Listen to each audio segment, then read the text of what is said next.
Now more than ever, employees need simplicity in understanding and being able to access and navigate their benefits, because my goodness, there's so many challenges and worries and concerns that people are facing. You're listening to Benefits with Purpose, a Willis Towers Watson podcast where benefits delivery experts help employers navigate the world of health benefits and deliver purpose to their people in the moments that matter most.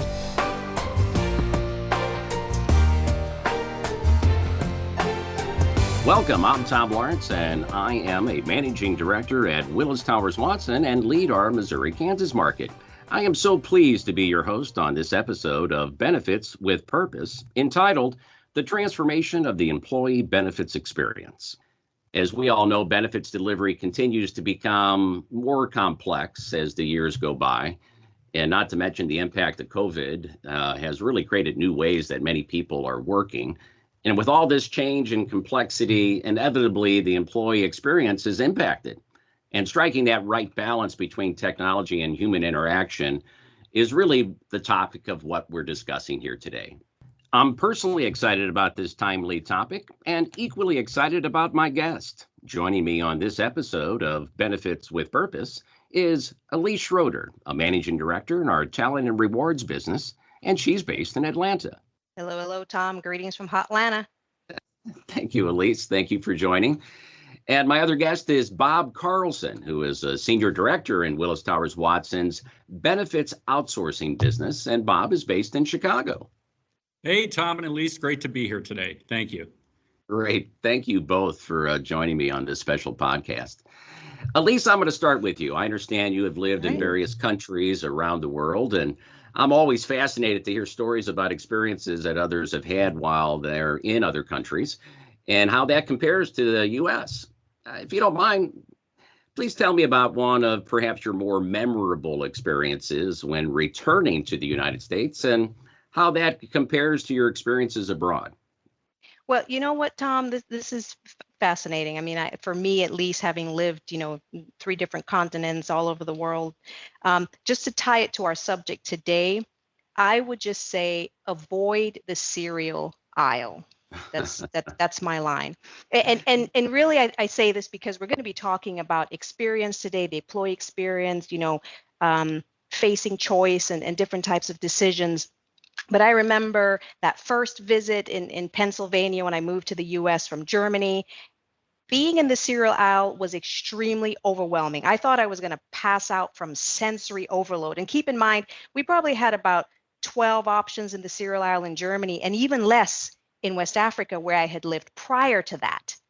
Yeah, hey, Elise, just think when you're going through all those cereal options, by the way, I love cereal, but when you were going through those cereal options in the U.S., just think what it would be like if you had somebody there looking over your shoulder, understanding what kind of cereal you like and your health needs and all that, and said, hey, Elise, you may want to think about these cereals. Yeah, and I mean, I would just say, Bob, where were you when I desperately needed you? But on a more serious note, I do think that that's an example of what employees are facing today, right? Around choice, around all the decisions, around the overwhelming nature of what they're facing. And I would love to have had you over my shoulder guiding me. If you had that cereal that you were looking at and you picked out a certain one and then you had your nutritionist with you and your nutritionist was saying, hey, you know what? A lot of people that buy that cereal, that's kind of lacking in potassium. So why don't you throw some bananas in there or maybe some antioxidants with your blueberries? And by the way, a lot of people like you choose skim milk. So you may want to think why do you say that. like And me? By the way, if you want that skim milk, I'll go get that for you. Okay, well, I sense some judgment there, Bob, but I will say that my mom would love you. Can I introduce you to my mom? Because she's always talking about you have to eat bananas, right? But I mean, the bottom line is if I had all those options that you suggest, Bob, you totally would be blowing my mind. As my 17-year-old likes to say, that's a big brain idea right there, Bob. Big brains. At least, it's clear that change is happening fast in today's new world for many of the things that we just talked about, for sure. I'd appreciate hearing from you on, perhaps what your clients are experiencing and how that's impacting the employer-employee relationship. The pandemic and COVID-19 has really rewritten the rule book on benefits communications, if we use that as an example. And, now more than ever, employees need simplicity in understanding and being able to access and navigate their benefits, because my goodness, there's so many challenges and worries and concerns that people are facing. And whether that's through technology or personal interaction, that paradigm shift is really accelerating, and employers need to try and really meet their employees where they are, help them access information. And we actually believe at Willis Towers Watson that benefits and how you communicate them are at the heart of what we call the moments that matter in people's lives. Right now, I know people are thinking about, my kid's going to go back to school in the fall. How are we going to deal with this? How do we protect ourselves against the pandemic? And, balancing how you support your employees through that and making that decision, not just whether they choose, antioxidants with their cereal, that's really important today. Well, we know it's all about technology for sure, and technology is in the future. I happened to be shopping the other day at a major retailer, and I'm walking down an aisle, and I am being approached by two robots. One is taking inventory, and the other is Wow. cleaning the floor, and I had to get out of the way. So, Elise, are the robots actually taking over? Not exactly. I wouldn't be too worried, although I haven't had such an amazing experience as yours just yet. I'm looking forward to it. I think the technology is here to make things easier, to make it faster, more integrated really from a data and insights perspective. It will help us be more informed about benefits, right? More informed about what our employees need so that employers can get the biggest return on their investments while making their employees better and smarter consumers. And really, that does not remove the human factor. So the technology is not going to take over. Benefits are very complex, right? And there's a very emotional aspect to it. This is what touches people in their day-to-day living, and so human empathy and compassion are really important. Today, again, I'll come back to the pandemic. There is so much uncertainty for people around what the future looks like, and how we reach and engage employees now when their way of life, their individual priorities, their circumstances are continually shifting is so critical.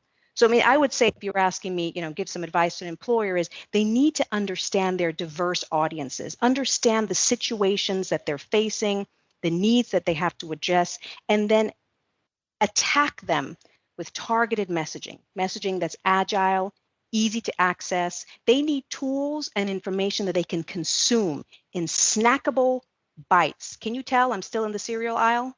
I think it's a cereal bar maybe that I'm going after. But let me just sort of finish answering your question by saying, especially in the environment that we are in today, it's been amazing to me to hear how clients have pivoted so quickly to leverage technology to respond to the ever-changing needs. So plan sponsors have been able to quickly pivot and deliver benefits and support their employees in this suddenly highly virtual environment. And you know what?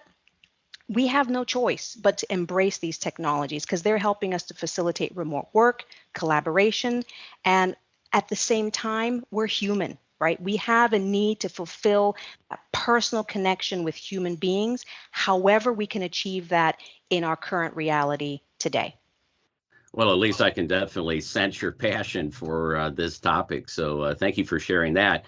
Let me turn it over to Bob. Since you are the technology guru, can you share what some of those technologies are that can help us become more informed about benefits and others? Yeah, absolutely. I want to pick up on a couple of things that both of you said, which is, benefits are getting more complex. Employers are really providing a lot of different benefits in their benefit program to help retain employees, to help their employees navigate through their benefits, to really attract new employees also.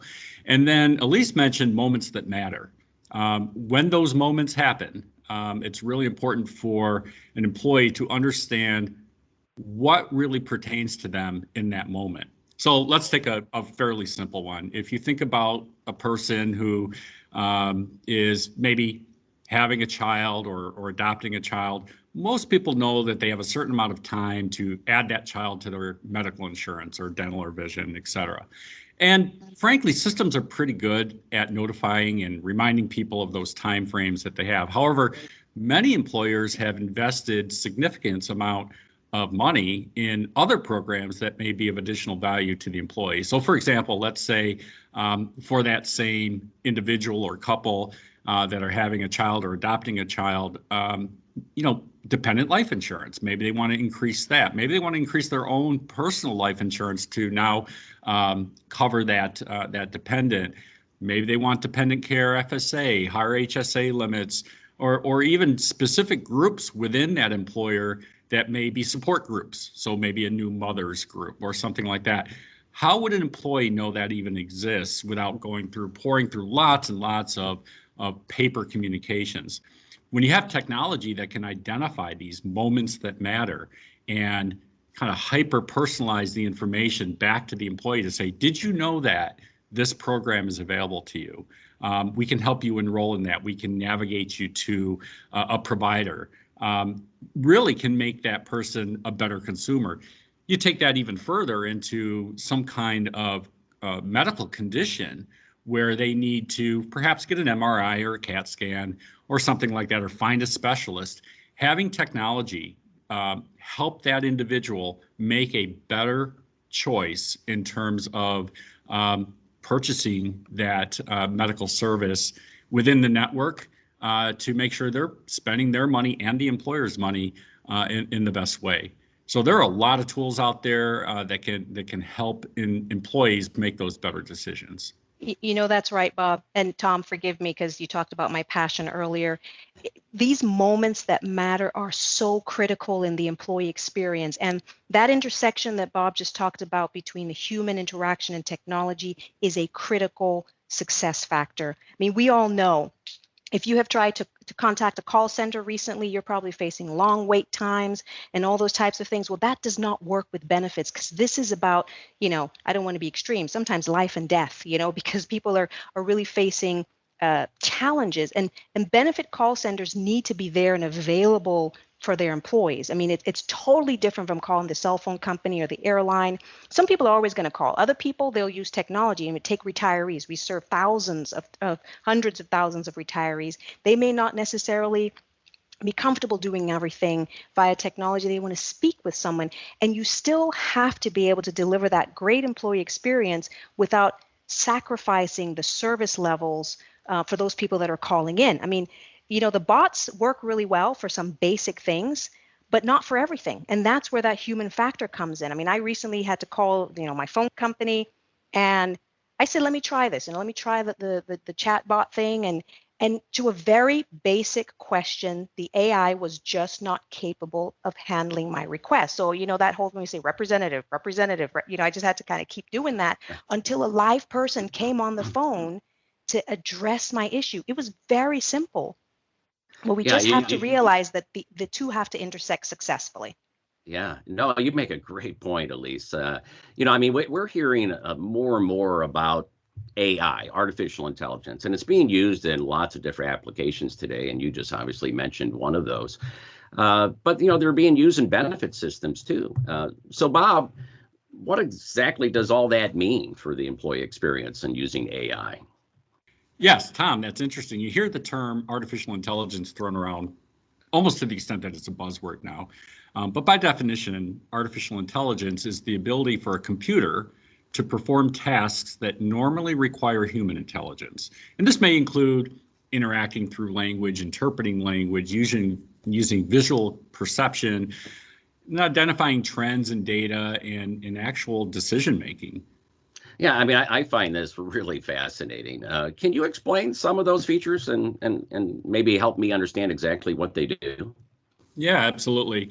So let's take kind of the application of artificial intelligence that most people are familiar with, and we'll use our friend the chatbot. At Willis Towers Watson, we call our chatbot a virtual guide. Essentially, these are programs that imitate human interaction.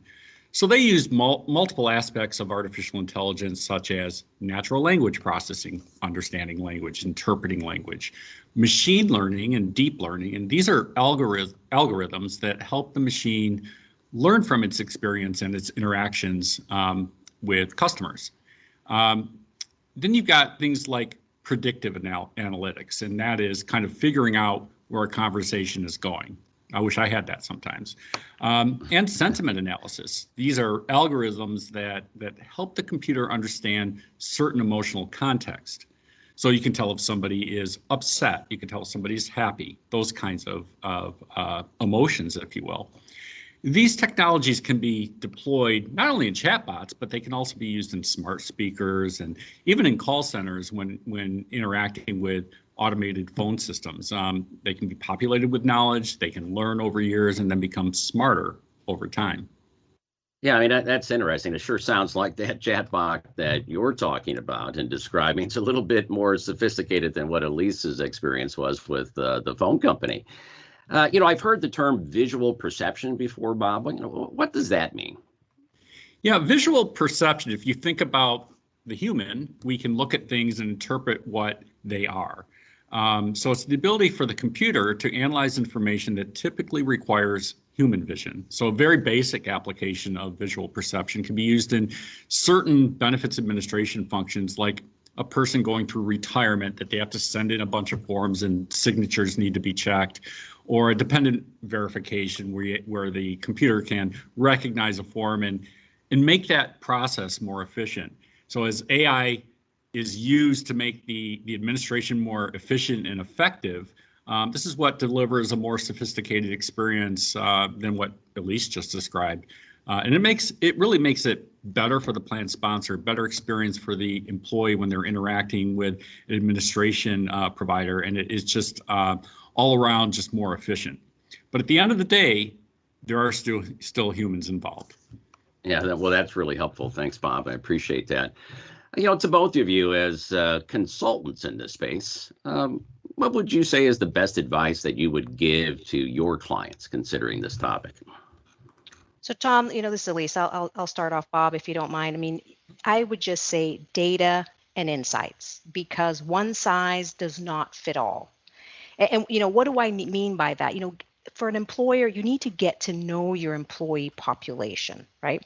There are numerous forms of employee sensing today that are available, whether you want to take a quick pulse of your employees and gather that on a regular basis, or you want to go more in depth into a conjoint analysis, talking about benefits to really understand the preferences of your employee population, of your workforce, so that you can optimize the benefits that you're offering to them, that investment that you're making. I mean, at Willis Towers Watson, we believe we meet employers where they are.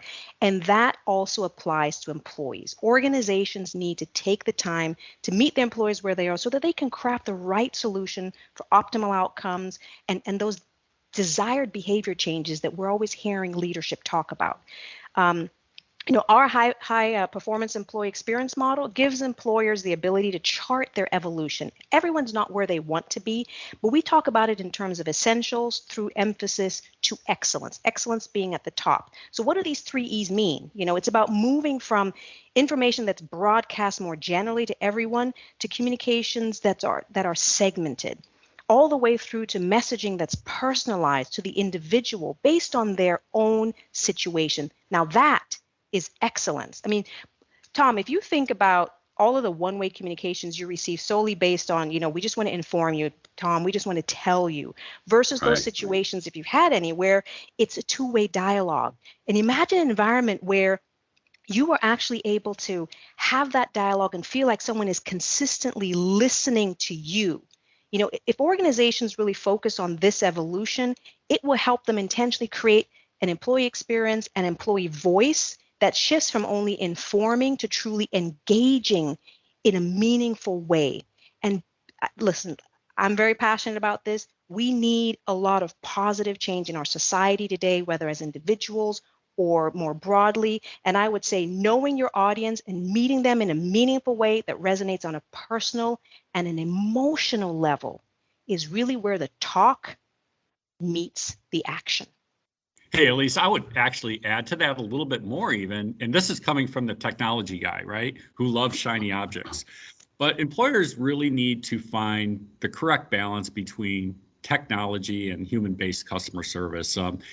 My advice would be don't be dazzled by the shiny object. Instead, and this is kind of playing on what you said a little bit, Elise, is know the shiny object plays an important role in the benefits delivery environment, but above all, you know your employees, you know what your culture is, and make sure you strike the right balance between technology and the human touch, because at the end of the day, that's what your employees are really going to need and respond to, is meeting them where they are, having technology when they need it to inform them, to educate them, to help them navigate, but always have that access to that human who can really show true empathy and compassion when it comes to dealing with benefits. And that would be my closing comments with regard to my advice to employers. I think we're a dynamic duo. We should take the show on the road. The technology guy, the employee experience gal, we can change lives here.